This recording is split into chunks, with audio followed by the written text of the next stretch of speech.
Another reminder, inshallah, we have iftars in the masjid every night. Everyone is welcome, brothers and sisters. And also, we still have about 10 days unsponsored. If you'd like to sponsor, talk to Brother Abdul Salam, bi'idhnillahi ta'ala.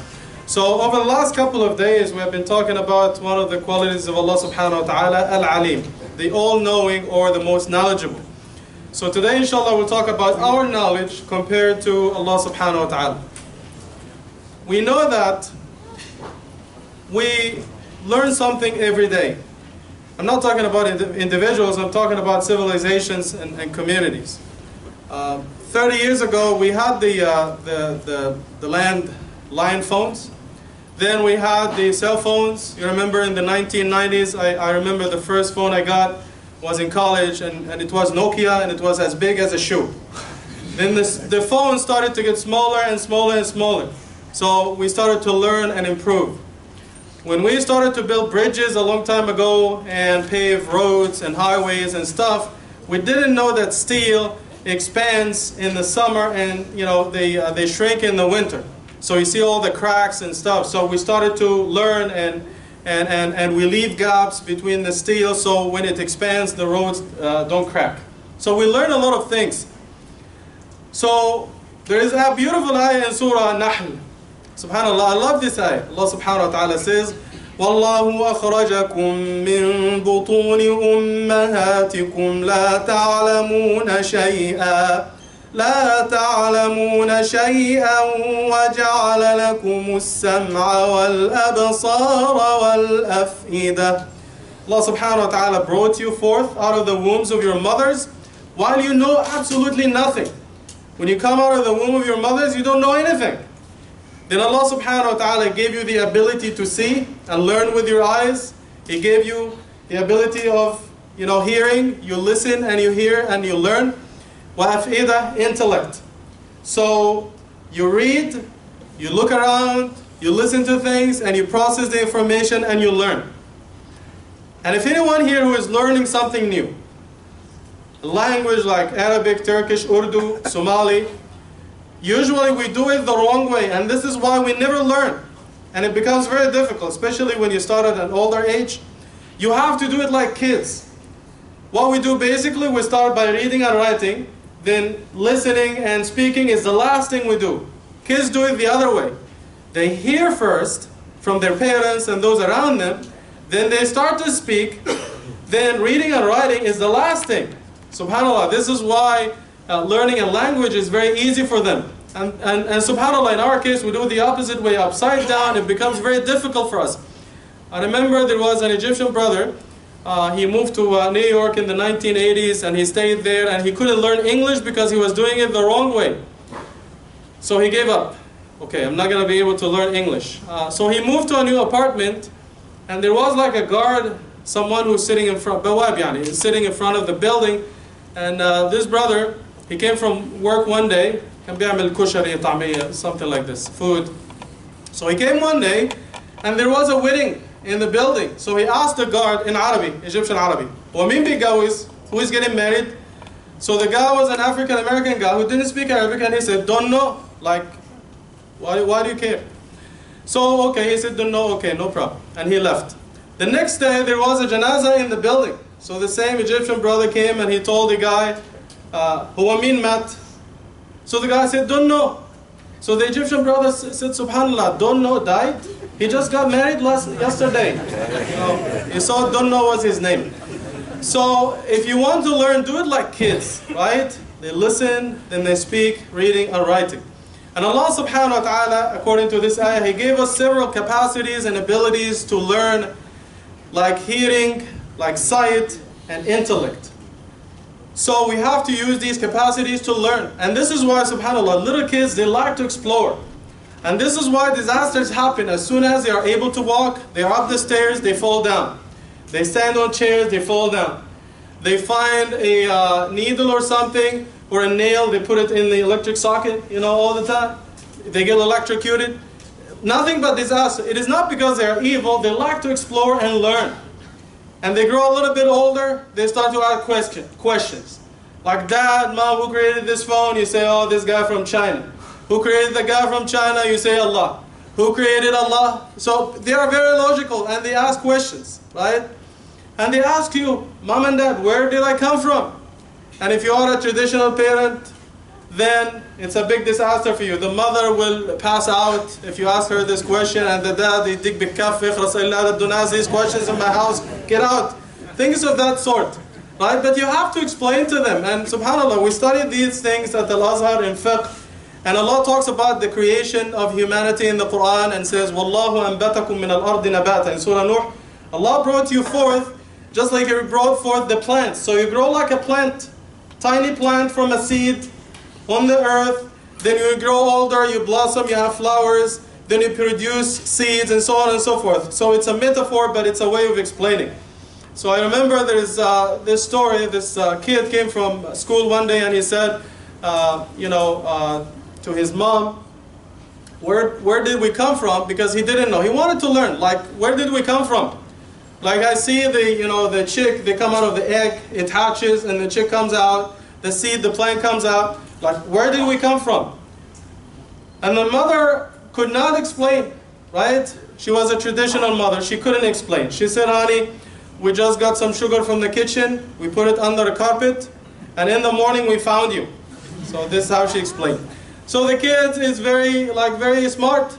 So what he did before he slept, he got some sugar from the kitchen, he put the sugar under the carpet, and in the morning he woke up before his mom, he lifted the carpet, he didn't find kids of course, he found roaches, that big. So he ran to his mom, he was terrified, and, Mom, I did the same experiment and I found roaches in the living room under the carpet. And she said, subhanAllah, I didn't know we have roaches in the house. Did you kill them? And he said, how can I kill my kids? These are my kids, So kids, they learn and they ask questions. So we need to explain to them. The last thing I want to say today, and subhanAllah, pay lots of attention. If you fall asleep in my talk, or you play with your cell phone, pay attention for just a couple of minutes. When your kids are young, we have to respect their intelligence. They are very smart, they are very logical, they look around and they learn. They copy you whatever you do. If they see you praying, they will come and pray on the carpet with you. If they see you smoking, lying, they will do exactly the same thing. They're like sponges. And if we don't give them the proper attention and the proper education, terrible things will happen down the road in the future. We know that someone like Hitler, and someone like George Bush, and someone like Tony Blair, and someone like Malcolm X, and someone like many of the good people in this world, they started off in the same place. Can you imagine Donald Trump, George Bush, and Tony Blair were innocent people one day, and Hitler, when they were 5 years old. When they were 5 years old, 7 years old, 10 years old, they were, innocent people. So what happened? Why did they become evil people? Because of education, because of society around them. You see our kids when they go to the daycare. Black, white, Asian, Indian, Somali, they're playing together, they're sharing toys together, they're hugging each other. So why is it so when they become like in their 20s, 25, 30, now there is racism. You're African, you're Asian, you're European. How did they see these things? It is because of society and because of the bad things they learn from their friends and from the society around them. This is the last thing I will say. I've got 1 minute, inshallah. Sometimes we don't have time for our kids, and this is our fault. They are the most important thing in our lives, but sometimes we don't have time for them.